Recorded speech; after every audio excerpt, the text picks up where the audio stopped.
সারা জীবন অদ্য বিষয় সামনে আমি তা রচনা লিখে আসলাম বাংলা পেপারে। তা আমার মতে আমার লাইফের মধ্যে সবচেয়ে বেস্ট সময় যদি বের করে থাকি, সময় পার করে থাকি বলতে যদি সবচেয়ে ভালো টাইম মেনটেন করে থাকি, আজকের দিনে আমি করছি। কাহিনিটা হয়েছে কি, আমার পরীক্ষা ছিল আজকে। তো আমার ইউনিভার্সিটি মূলত 350 কিলোমিটার দূরে, বাংলাদেশের হিসাবে ঢাকা থেকে চট্টগ্রাম এরকম। তো আমি সাপোজ কাজের সুবিধাতে কাজের সাথে আমি থাকি ঢাকায়, আমার পরীক্ষা ছিল চট্টগ্রামে পরীক্ষা দিতে গেছি। তো আমি কালকে রাত্রেই রওনা দিয়েছিলাম, সকালে গিয়ে পৌঁছেছি। আমার পরীক্ষা ছিল 12টায়, এক ফ্রেন্ডের বাসায় ছিলাম। তো 12টা বাজে আমি এখানে যাওয়ার পরে ঘুমাইছি। আমি সকাল হওয়ার পরেই শুরু হয়েছে আমার সময়টা ভালোভাবে মানা। যেমন আমি একটা টাইম ধরে ঘুমাইছিলাম, 2 ঘন্টা ঘুমাইলাম। তো আমি উঠলাম 9টার দিকে ওঠার পরে আমি টার্গেট রাখছি এক্স্যাক্টলি 9টা বাজে উঠে আমি ফ্রেশ ট্রেশ হবো। 9টা 40-এ আমি রান্না শুরু করবো এখানে ফ্রেন্ডের বাসায়। কিছু খেতে তো হবে। রান্না করার পরে আমি 9টা 40-এর ভিতরে রান্না করছি। আমি টার্গেট রাখছি 10টায় ইউনিভার্সিটি থাকবো। তো 10টা বাজে ইউনিভার্সিটি এক্স্যাক্টলি আমি 10টার একটু আগে, 10টার আগে পৌঁছে গেছি ইউনিভার্সিটি। তারপরে আমি 1 ঘন্টা 2 ঘন্টা একটু পড়াশোনা করছি।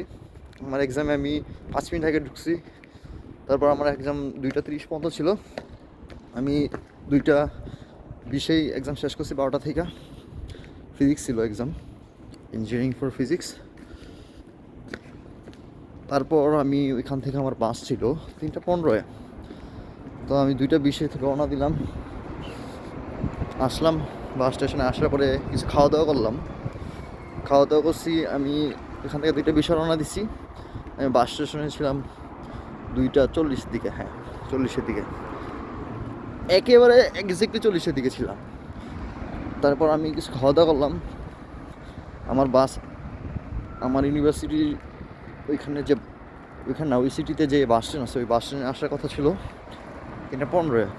তো সবসময় 5 মিনিট আগে, 5-6 মিনিট আগে বাস আসবে। তো বাসটা আসছে 10-এ, 3টা 10-এ আসছে, ছাড়বে 15-এ, 3টা 10-এ এক্স্যাক্টলি আসছে। তো উঠলাম, 3টা 15 এক্স্যাক্টলি ছাড়ছে। স্টপেজ আছে ডাইরেক্ট বাস, কিন্তু স্টপেজ আছে বড় বড় সিটিতে স্টপেজ 5-6টা জায়গায়। এক্স্যাক্ট টাইমে স্টপেজ দিচ্ছে, এক্স্যাক্ট টাইমে ছাড়ছে। আমি তো দেখতেছি সব অ্যাপসের মধ্যে, বাসের মধ্যে। তারপর আমি হাফ রাস্তা আসার পরে আমার এক ফ্রেন্ডকে, রুমমেটকে কল করে বললাম, দেখো আমি 9টা 30-এ বাসায় পৌঁছাবো। আমি তখন জানি না আমি 9টা 30-এ পৌঁছাতে পারবো কিনা। তো আমি 9টা 30-এ বললাম ওরে। এখন কয়টা বাজে? এখন বাজে 9টা 29। আমি আমার বাসার সামনে, এই যে আমার বাসা এটা, আমি আমার বাসার সামনে আইসা পড়ছি। আমার বাস আইসা পৌঁছেছে। আমার বাস হেলসিঙ্কিকে পৌঁছার কথা ছিল 8টা 45-এ। তো আমি এক্স্যাক্টলি 2-3 মিনিট আগে মনে হয় পৌঁছাইছি। তো আমার ট্রেন ছিল এখান থেকে আমার বাসা স্টেশনে। আমার এখানে বাসা একই কাছাকাছি স্টেশন। তো ট্রেনও খুব টাইম মতো আসছে। তো আজকের দিনটা আমার কাছে এত টাইমলি সব কিছু হয়েছে, আনবিলিভেবল।